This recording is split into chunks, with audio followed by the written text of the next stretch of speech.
విషయం మాట్లాడి ముగిస్తాను. రండి ప్రియులారా, ఆ పైన పైకప్పు మన పిల్లల గురించి దేవుడు సొలొమోను ద్వారా చాలా మాటలు రాయించాడు. చదువుతున్నాను చూడండి. 127వ కీర్తన 127వ కీర్తన చదువుతున్నాను చూడండి మిత్రులారా. ఆ 3వ వచనం ఇలా ఉంది: కుమారులు యెహోవా అనుగ్రహించు, చెప్పండి ఏంటట, స్వాస్యం. అంటే వాళ్ళే నీ ఆస్తి, వాళ్ళే నీ భాగ్యం. దేవుడు నీకు ఇచ్చిన పిల్లలే నీ భాగ్యం. దేవుడు ఇచ్చిన భాగ్యాన్ని నువ్వేం చేయాలో తెలుసా? అంగీకరించాలి. ఎలాంటి పిల్లలు ఇచ్చినా అంగీకరించాలి. ఎలాంటి పిల్లలు ఇచ్చినా నువ్వు అంగీకరించాలి. Accept God's reward. దేవుడిచ్చిన బహుమానం గనక అంగీకరించు. అంగీకరించిన తర్వాత ఆ పిల్లలను కాపాడు. ఎందుకంటే వాళ్ళే నీ భాగ్యం గనక. కాపాడిన తర్వాత ఆ భాగ్యాన్ని, ఆస్తిని పెట్టుబడిగా పెట్టు, ఇన్వెస్ట్ చెయ్యి. నీ పిల్లలే నీ భాగ్యమైతే వాళ్ళని అంగీకరించాలా? వింటున్నారా మీరంతా?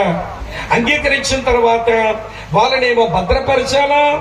అలాగనే భద్రపరిచిన తర్వాత వాళ్ళని దేవుని నిమిత్తమై పెట్టుబడిగా పెట్టాలా? చప్పట్లు కొట్టి స్తోత్రం చెబుదామా? హల్లెలూయా, హల్లెలూయా. కనుక దేవుడు పిల్లలను మనకు భాగ్యముగా ఇచ్చాడు. ఇది మొదటి మాట.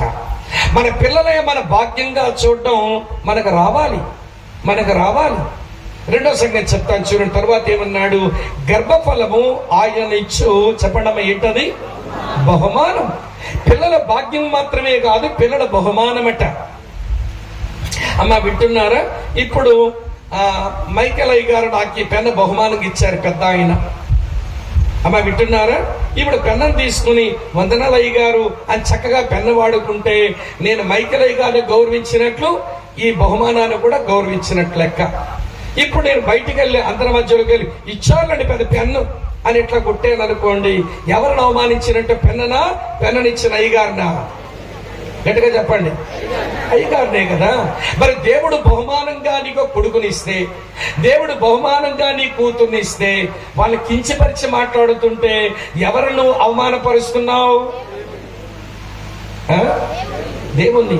తల్లిదండ్రులమైన మనకు కోపాలు వస్తాయి, వాళ్ళు అల్లరి చేస్తారు, వాళ్ళు విసిగిస్తారు, వాళ్ళు ఏడిపిస్తారు. అది కాదు పిల్లలు. లేకపోతే పిల్లలు ఎందుకు అయ్యారు? విసిగించారు, ఏడిపించారు, కోపం తెప్పించారు. నిన్ను నువ్వు నిగ్రహించుకోలేక దేవుడిచ్చిన కొడుకును ఏమని పిలుస్తున్నాడు ఈయన? ఒరే దున్నపోతా. దేవుని బహుమానం పేరేంటి? దున్నపోతా. వసే పంది. దేవుడిచ్చిన బహుమానమైన కూతురు నీకు పందా? క్రైస్తవులు చేసే పెద్ద పాపాలు ఇవే. తెలియకుండా చేస్తున్న భయంకరమైన పాపాలు ఇవే. దేవుడిచ్చిన బహుమానమైన పిల్లల్ని పందిని తిట్టడం, దున్నపోతను అనడం, కోతను అనడం, గాడిదని అనడం. వింటున్నారా లేదా మీరంతా? ఎవరిని మనం కించపరుస్తున్నాం? ఎవరిని ఇన్సాల్ట్ చేస్తున్నాం? చెప్పండి. దేవుణ్ణే. దేవుడు నీకు ఇచ్చిన నీ పిల్లలు బహుమానముగా ఇవ్వబడ్డారు. వాళ్ళు గౌరవిస్తే ఇచ్చిన దేవుడిని గౌరవించినట్టు. చప్పట్లు కూడా స్తోత్రం చెబుదామా? నీ పిల్లలు నీ భాగ్యం, నీ పిల్లలు నీ బహుమానం. రెండు చెప్పాను. మూడో చెప్తాను చూడండి. 127వ కీర్తనలో ఇంకా సొలొమోను చెప్పినాడు. చాలా విషయాలు ఉన్నాయి, నేను వివరించలేకపోతున్నాను, సమయం లేదు గనక మీరు ధ్యానం చేయండి. తర్వాత ఏమన్నాడు? 5వ వచనంలో చూడండి. 4వ వచనంలో యవ్వన కాలం మంది పుట్టిన కుమారులు బలవంతుని చేతిలో, చెప్పండమ్మా, బాణముల వంటి వారు. నీ పిల్లలు వారు భాగ్యమే కాదు, బహుమానమే కాదు, వారు బాణాలు కూడా. ఆరంభంలోనే బాణాలు ఎవ్వరు? ఆరంభంలోనే నీ పిల్లల బాణాలు ఎవ్వరు? పిచ్చి కర్ర మొక్కలే. ఆ పిచ్చి కర్ర మొక్కను చెక్కు, ఆ పిచ్చి కర్ర మొక్కను పదును పెట్టు, ఆ పిచ్చి కర్ర మొక్కకు సూది మొనపెట్టు, ఆ పిచ్చి కర్ర మొక్కకు దేవుడన ధనస్సులో పెట్టు. వారు బలవంతుని చేతిలోని బాణాల్లాగుంటారు. అంతేగాని ఒరే ముద్దురా, నువ్వు పనికిరావురా, నువ్వు అడుగుతుండవు చూడనా, నీ సంగతి నాకు తెలియదేంట్రా, నువ్వు మొద్దురా, పనికిరావురా అని నువ్వు చేదరించుకుని నువ్వు శపించి మాట్లాడితే ఆ పిల్లగాడు తిరగబడి డాడీ నీకే పుట్టాను కదంటే మగమగడ పెట్టుకుంటావు. ఎవరికి పుట్టాడాడు? వాడు ముద్దా? పనికి మాలిందా? ఎవరికి పుట్టిందా పిల్ల? నీకు పుట్టలేదా? నువ్వు మొద్దురా, పనికి రాని వాడవరా, నువ్వు చెడిపోవడం చూడనా, నువ్వు అడుక్కు తినడం చూడనా? ఏం మాటలు మాట్లాడతారండి ఈ తల్లిదండ్రులు? దేవుడిచ్చినటువంటి వినండి, పిల్లలకు నువ్వు చేయవలసిన పైన చేయడం నీ చేతగా చెక్కడం రాలేదు, వాళ్ళ చదువులు చేయడం రాలేదు, వారి సూది మొన తగిలించడం రాలేదు, దేవుడన ధనస్సులో పెట్టడం చేత కాలేదు, వాడు బాణములాగా లేక పిచ్చి కర్ర మొక్కలా కనబడుతుంటే వాడిని తోలనాడుతావే. చెయ్యవలసిన పని చేయడం చేతగాక మా పిల్లలు అట్లా చెడిపోయారండి, మా పిల్లలు ఎట్లా చెడిపోయారండి అని ఎవరైనా నా దగ్గరికి వస్తే నువ్వు చెడిపోయావు, అందుకే నీ పిల్లలు చెడిపోయారు. పిల్లల మీద నేరం మోపొద్దు, పిల్లల్ని కించపరచొద్దు. నీ బాధ్యతను విస్మరించి పిల్లల్ని చెక్కడానికి, పిల్లల్ని పెంచడానికి, పిల్లల్ని పదును పెట్టడానికి నువ్వు ఇచ్చిన సమయం ఎంత?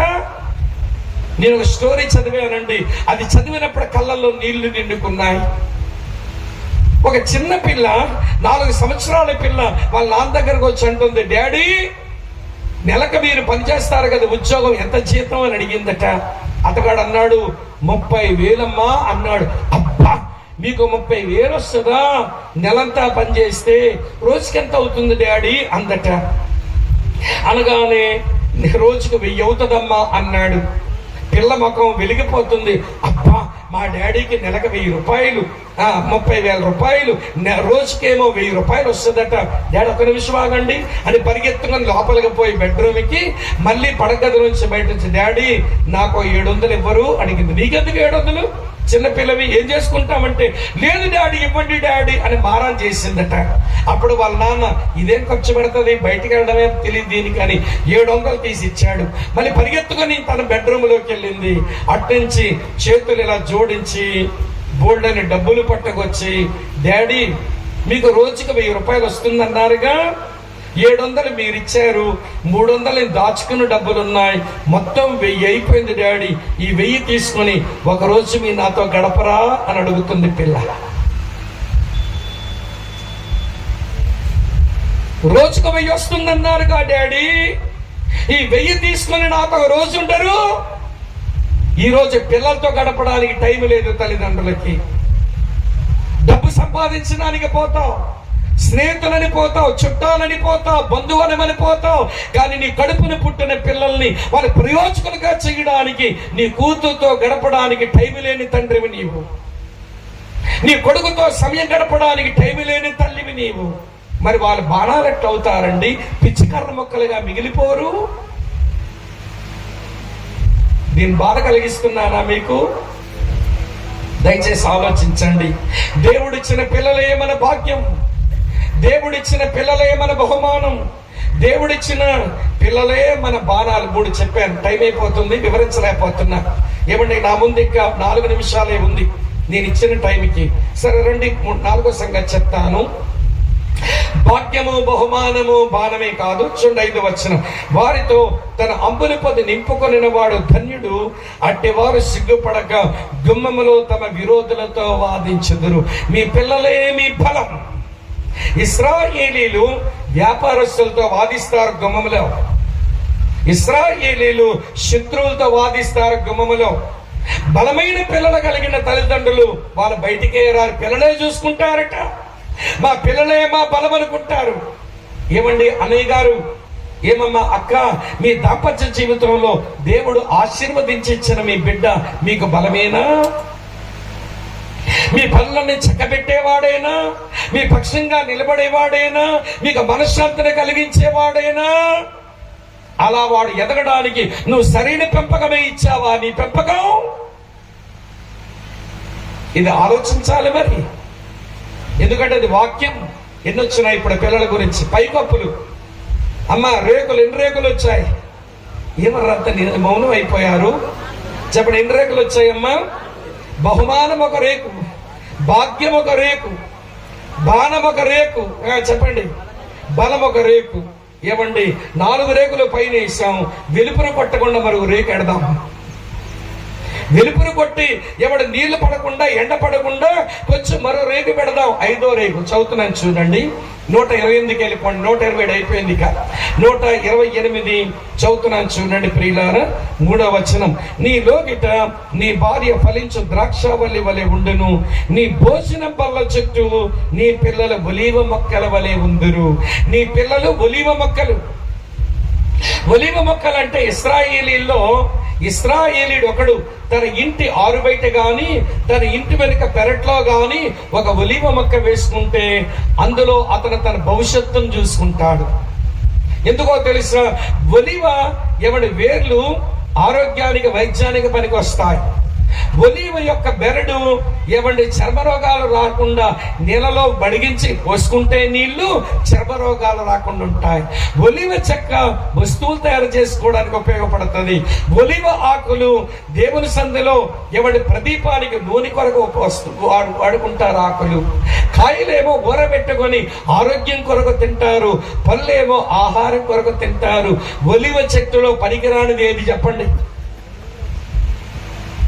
వేర్ల ఆరోగ్యానికి, బెరడ చర్మరోగానికి, చెక్క వస్తువులకు, ఆకుల నూనె కొరకు, కాయల ఊరబెట్టుకొని తినడానికి, ఏమండి ఆహారానికి, పళ్ళ ఆనందంతో తిని ఎంజాయ్ చేయడానికి. ఒలీవ చెట్టులో పనికిరాంది ఏది ఉండదు. ఈ ఒలీవ చెట్టు ఏమండి తన లోపల ఉన్న భాగాలు మనుషులకి ఇవ్వాల్సింది మనుషులకి ఇస్తుంది, దేవునికి ఇవ్వాల్సింది దేవునికి ఇస్తుంది. వేర్లు మనుషులకే, బెరడ మనుషులకే, చెక్క మనుషులకే. అమ్మ వింటున్నారా? కాయ మనుషులకే. వింటున్నారా? అలాగనే పళ్ళు మనుషులకే, కానీ ఆకులు దేవునికి.